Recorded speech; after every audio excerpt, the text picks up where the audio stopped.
Tervist! Mina olen Klaus ja siin minu selja taga on Tallinna Tehnikaülikooli spordijoone, kus juba novembri lõpus leiab aset Eesti suurim rahvusvaheline robotite võistlus Robotex. Robotexil on tänavu 6 põhivõistlust, joone järgimise võistlus, minisumo, legosumo, jalgpall professionaalidele, jalgpall algajatele ja First Lego League võistlus.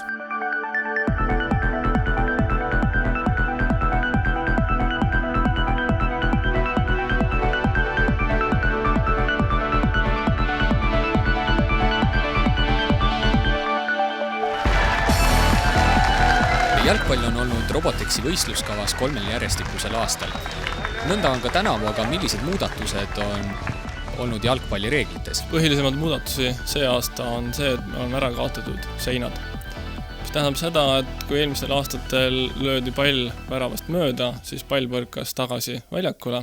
See aasta seda võimalust enam ei ole, et pall, kui ta on natuke suurema hooga, siis ta veereb juba väljakust välja. Reeglite osas on muudatus selline, et on olemas erinevad liigad, on algajatele ja on professionaalsemate ehitajatele. Põhierinevus on selles, et professionaalsed kasutavad pilditöötlust, ehk nendel on lihtsam leida palli, väravat, jooni. Algajad peavad kasutama ainult lihtsamaid sensorid ja nende jaoks on ka eraldi võistluskategooria. Mis suunas võiks jalgpallirobotite ehitamine areneda? No areneda loomulikult võiks jalgpall selles suunas, nagu mängitakse reaalselt juba inimeste vahel. Võiks mitte olla juba 11 robotit väljakul ja 1 palliga.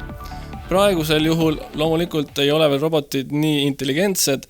Nemad peavad hakkama saama esialgu siis 1-1 vastu ja 11 palli on väljakul. Ehk neil on asjad natuke lihtsamaks tehtud. Sumorobotite vaheline võistlus toimub Robotexil esmakordselt. Millised on selle võistluse reeglid?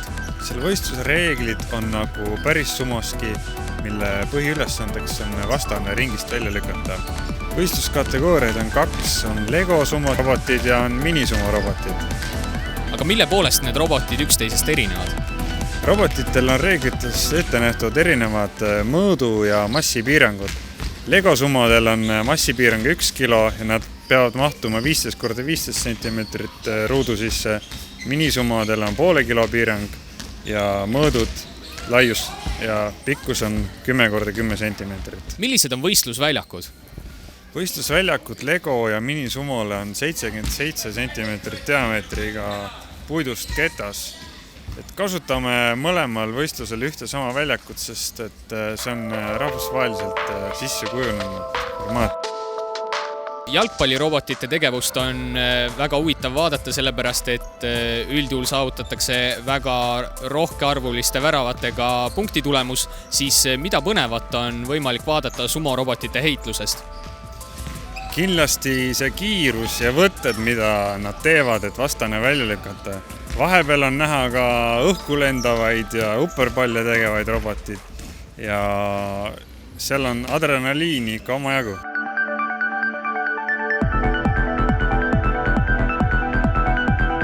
Mida kujutab endast joone järgimise võistlus? Joone järgimise võistlus kujutab endast musta joone jälgimist valgel taustal. Et siis robot peab läbima ringikujulise raja või siis tähendab suletud raja, jälgides musta joon. Möödunud aastal võitsid joone järgimisvõistlusel kõik poodiumikohad lätlased. Miks juhtus nii ja kas eestlastel läheb tänavu paremini? Juhtus ilmselt sellepärast nii, et lätlastel on ka rohkem kogemust ja kõige lihtsam mõjus, et neil olid kiired robotid. Joone järgimises peabki olema kiire. Meil eelmine aasta me alles alustasime joone järgite tegemist, et me saime oma esimesed kogemused sealt kiirete joone järgite tegemises. Ja see aasta on kindlasti plaanis teha kiiremad, ehk siis juba lätlaste tasemel robotid, et nendega rinde võista. Aga võistluse reeglid on samad, mis möödunud aastal? See aasta on täpselt samad reeglid, mis eelmine aasta. Nüüd käime ära Tartus, kus asub First Lego Liiga võistluse korraldaja MTÜ Robotika.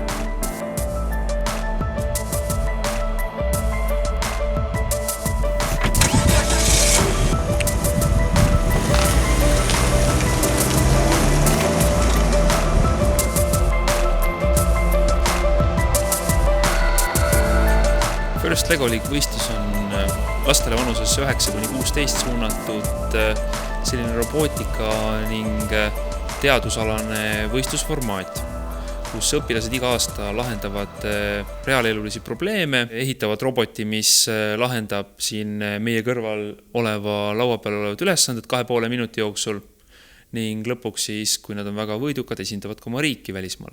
Paljudes riikides tegeletakse First Lego League robotite ehitusega ja palju on sellealaseid huvilisi.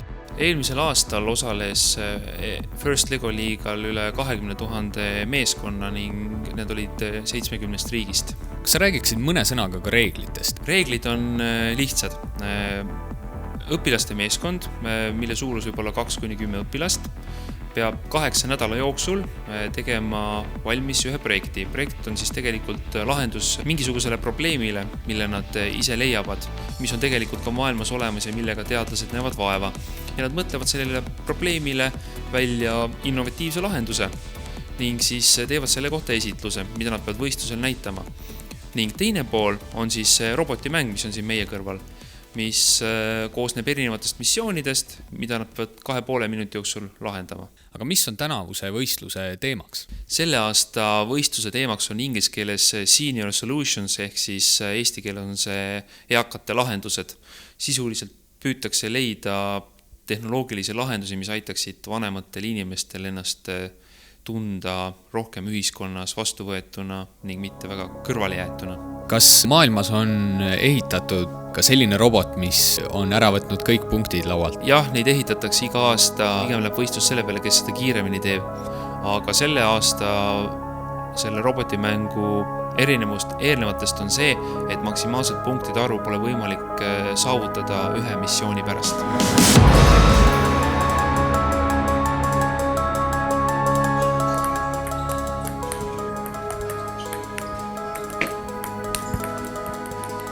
Robotexile registreerumine algab 1. oktoobril ja kestab kuni 16. novembrini. Lisainfot võistluse kohta saate www.robotex.ee. Meeldivaid spordialamusi!